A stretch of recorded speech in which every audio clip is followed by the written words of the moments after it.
kulanti haboon halkani waa Garaa TV qodobada aad ku daawan doontaan warkeenana waxa kamid ah ra'iisul wasaaraha Soomaaliya Mudane Xasan Cali Khayre iyo madaxweynaha dalka Djibouti Ismaaciil Cumar Geelle oo ka wada hadlay xoojinta midnimada Soomaaliya wasiirka maaliyadda dalka Itoobiya oo soo gaaray magaalada Muqdisho ee caasimadda Soomaaliya kulan la qaatay madaxweyne Farmaajo madaxweynaha dowlad goboleedka Puntland Siciid Cabdullaahi Deni oo ciidamada amniga maamulka Puntland amar ku siiyay inay awood ciidan ku joojiyaan doodbax laga qaban qaabinayo magaalada Boosaaso ee xarunta gobolka Bari madaxweynayaashii horeeta ee Soomaaliya Xasan Sheekh iyo Sheekh Shariif Sheekh Axmed oo ku baaqay shirweyne looga arinsanayo doorashooyinka Soomaaliya madaxweynaha dalka Mareykanka Trump oo dhigiisa wadanka Shiinaha ka codsaday inuu ka caawiyo in mar kale dib loogu doorto madaxweynaha wadanka Mareykanka madaxweynihii horeeta dowlad goboleedka Galmudug Cabdikariin Xuseen Guuleedna waxa uu daboolka ka qaaday in madaxda dowladda Soomaaliya aysan waxba ku soo kordhin wada hadaladii Soomaaliya iyo Somaliland kadib shirki ka dhacay wadanka Djibouti iyo dowladda wadanka Turkiga oo burburisay fariisimo ay lahaayeen Kurdiyiinta wadanka Ciraaq intaasi waa qayb ka mid ah qodobada aad ku daawan doontaan wararka Garaa TV daawadayaal meel walba caalamka aad naga dheehanaysaan waqti wanaagsan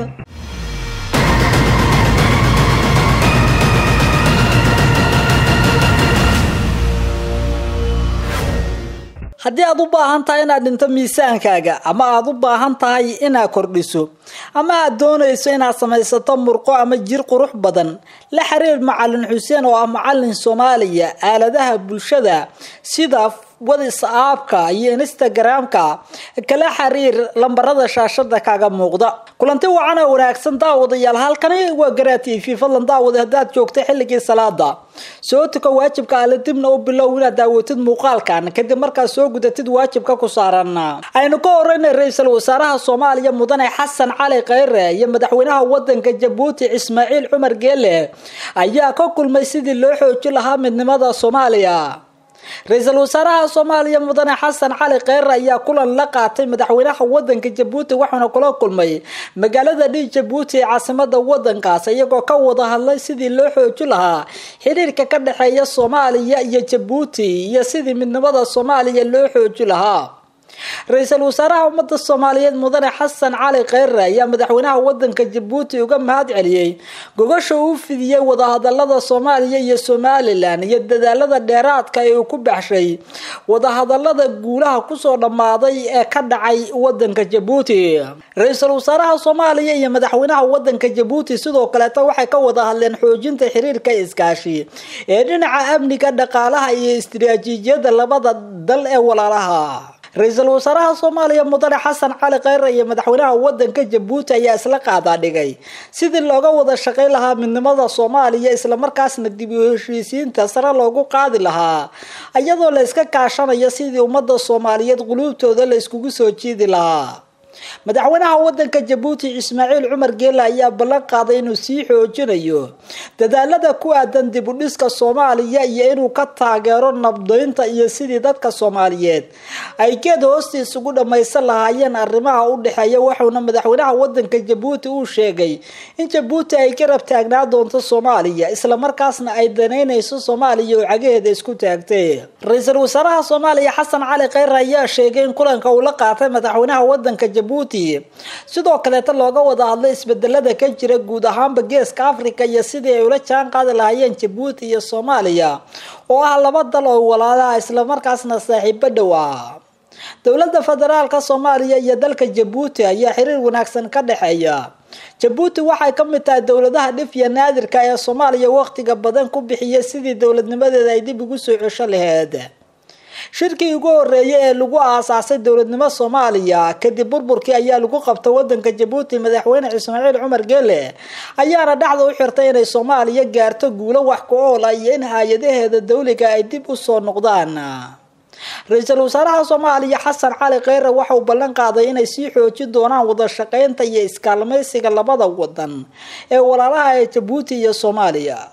madaxweynaha wadanka Djibouti Ismaaciil Cumar Geelle ayayna arintan ku soo aadaysaa asagoo gogol nabdad u fidiyay labada dhinac ee isku haya arrimaha siyaasadda ee Soomaaliya iyo Somaliland waxaana dhexdhexaadintooda uu door muhiim ah ka qaatay sidii la iskugu fahmi lahaa qodobada ka soo baxay. Wasiirka Maaliyadda waddanka Itoobiya ayaa booqasho aan la sii shaacin ku tagay magaalada Muqdisho ee caasimadda Soomaaliya asagoo kulan la qaatay madaxweynaha Jamhuuriyadda Soomaaliya Mudane Maxamed Cabdullaahi Farmaajo.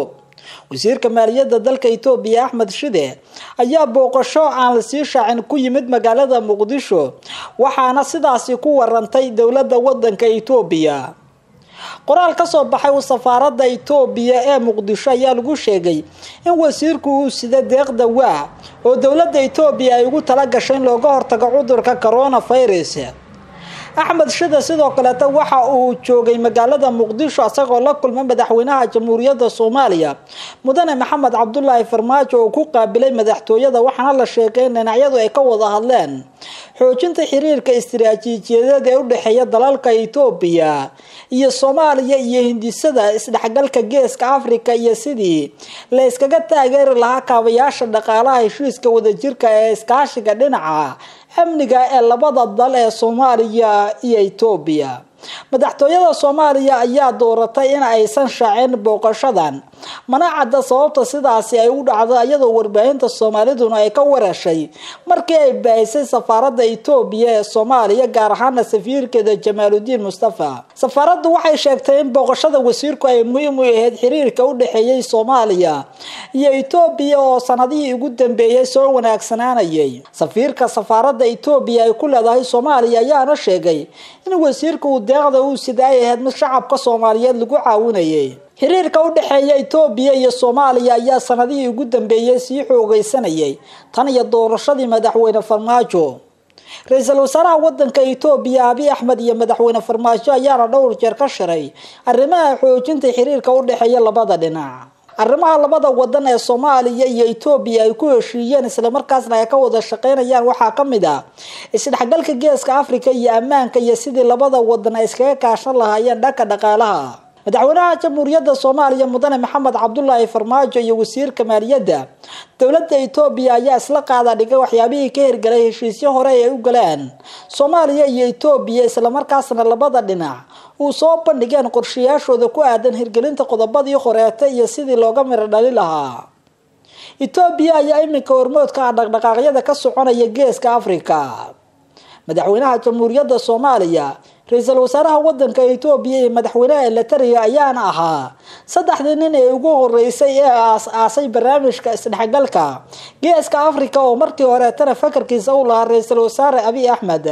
dawladda federaalka Soomaaliya waxa ay sheegaysaa in wadamada Geeska Afrika xilligan iska kaashanayaan horumarka iyo iskaashiga amniga iyo la dagaalanka argagixisada waxay ugu yeeraan. ilaa iyo haatan dawladda Soomaaliya dhankeeda wax war kama soo saarin kulanka dhexmaray madaxweyne Farmaajo iyo wasiirka maaliyadda waddanka Itoobiya Axmed Shide oo asagu Muqdisho ku yimid safar aan hore loo sii shaacin. madaxweynaha dowlad goboleedka Puntland Siciid Cabdullaahi Dani ayaa taliyaasha ciidamada amniga ku amray inay awood ku joojiyaan dowladbax laga qaban qaabinayo magaalada Boosaaso ee xarunta gobolka Bari. madaxweynaha dowlad goboleedka Puntland Siciid Cabdullaahi Dani ayaa ku amray taliyaha qaybta booliska gobolka Bari iyo saraakiisha amniga inay baajiyaan dowladbaxa ka dhacaya magaalada Boosaaso ee ay socoto qaban qaabadiisa.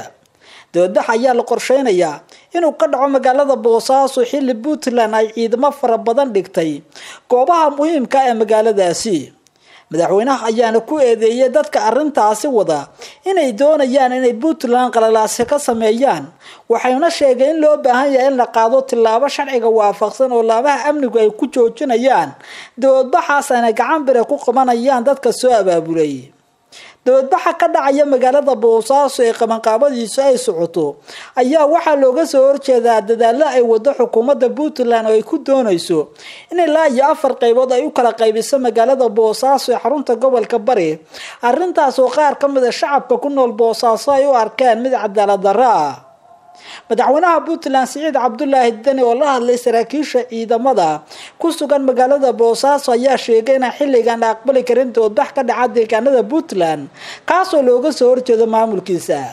saraakiisha ciidamada amniga ayaa durbadiiba bilaabay inay ciidamada heegan galiyaan si ay uga hortagaan dowladbaxa ka dhacaya Boosaaso ee qabanqaabadiisa laga dareemayo. shacabka magaalada Boosaaso ayaa hore u sii shaaciyay inay dhigayaan doodbax nabdeed isla markaasna ay ku muujinayaan shucuurtooda ku aadan sida Puntland ay doonayso inay magaalada u kala qaybiso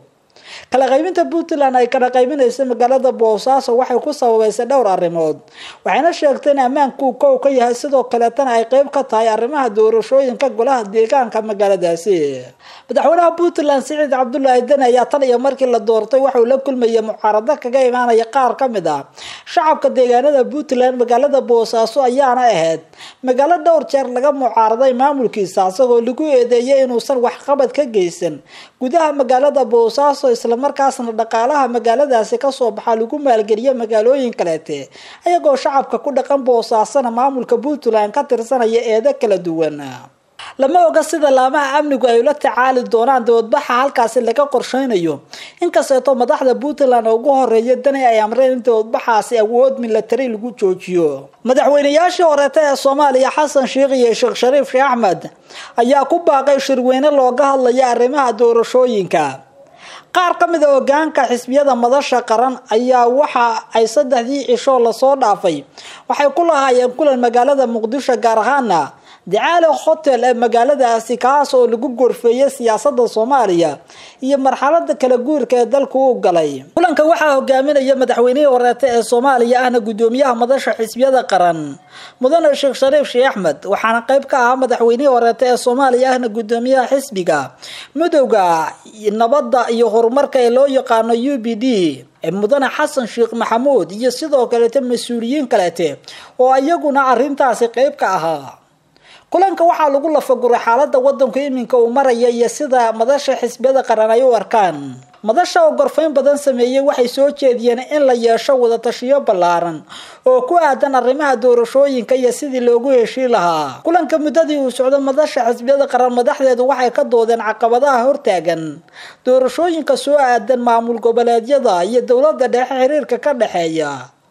shirkii u dhaxeeyay dawlad goboleedyada iyo dawladda Soomaaliya iyo saamilayda siyaasadeed muuse wali suurtagelin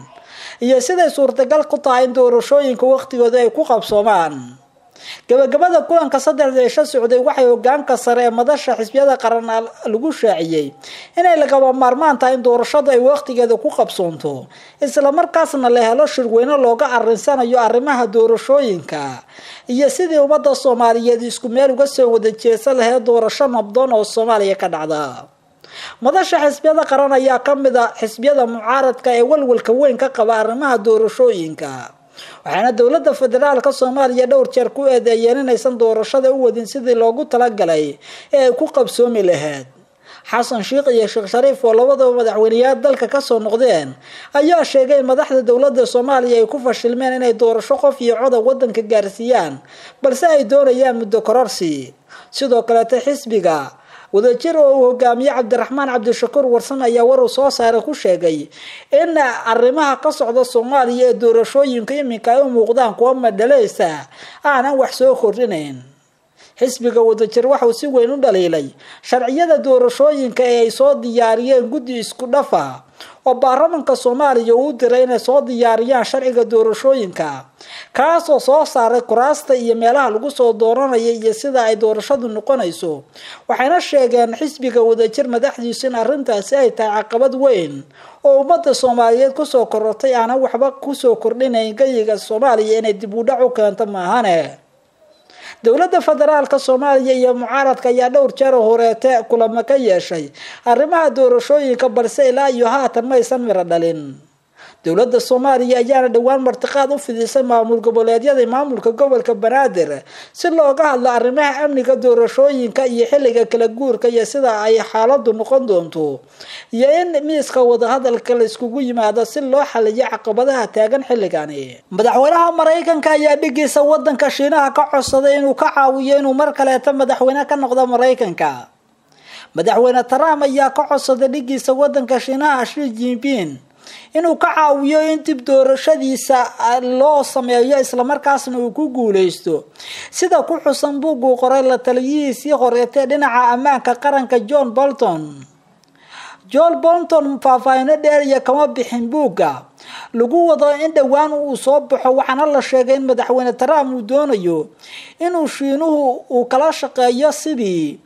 uu arrimaha Mareykanka doorashada ka dhacaysa saameyn ugu yeelan lahaa mar kaleetana Trump ugu guuleysan lahaa. buuggan oo ciwaan looga dhigay qolka ay wax ka dhaceen waxa lagu wadaa inuu soo baxo 23 bishan. bishii January aqalka cad ee Mareykanka waxay sheegeen in buuggan lagu faafinayo sir culus taas oo ay tahay in meesha laga saaro, balse Bolton ayaa diiday arrintaasi. madaxweyne Trump ayaa lagu wadaa in bisha November uu olole adag uu kala kulmo John Biden oo ah musharax xisbiga dimuqraadiga ahna madaxweyne ku-xigeenkii horeete ee dalka Mareykanka xilligii Barack Obama. Mareykanka ayaa iminka u muuqda madaxweynahoodu inuu caawinaad ka dalbanayo dhigiisa wadanka Shiinaha Xi Jinping oo asagu si weyn saaxiibo muddo ula ahaa madaxweynaha Mareykanka Trump. dowladda Shiinaha ayayna suurtagal tahay inay taageero weyn ay ka geysato sidii Trump mar kale ay ugu guuleysan lahaa xilka madaxweynaha wadankaasi. Cabdikariin Xuseen Guuleed madaxweyne horeete dowlad goboleedka Galmudug ayaa sheegay inaysan dowladda Soomaaliya waxba ku soo kordhin wadahadaladii Soomaaliya iyo Somaliland. Cabdikariin Guuleed waxa uu kamid ahaa shakhsiyaadkii hormuudka u ahaa wadahadalada Soomaaliya iyo Somaliland xilligii Xasan Sheekh Maxamuud waxaana iminka sheegay natiijada ka soo baxday shirka Djibouti ay la mid ahayd kuwii hore u soo bixi jiray waxbana aan lagu soo kordhin wadahadalada. hogaamiyaha xisbiga Sahan Mudane Cabdikariin Xuseen Guuleed ayaa sheegay in 6 qodob ee laga soo saaray Djibouti ay yihiin kuwii hore loogu heshiiyay dowladuna aysan waxba ku soo kordhin wadahadalada Soomaaliya iyo Somaliland.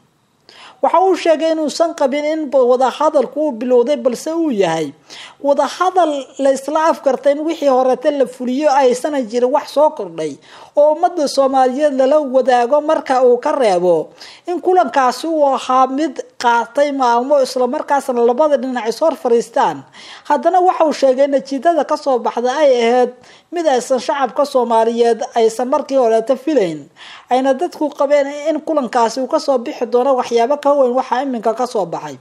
waxa uu sheegay wadahadaladu ay muuqdaan in halkoodii hore ay taagan yihiin labada dhinacna kale ay isla qaada dhigeen waxyaabihii hore loogu heshiiyay oo dowladda Soomaaliya aysan fulin tan iyo markuu xilka qabtay madaxweyne Farmaajo. Cabdikariin Xuseen Guuleed waxa uu sheegay inaysan muuqan horusocod iyo dadaal ku aadan sidii Soomaaliya iyo Somaliland arrintooda si degdeg ah ugu xalin lahaayeen,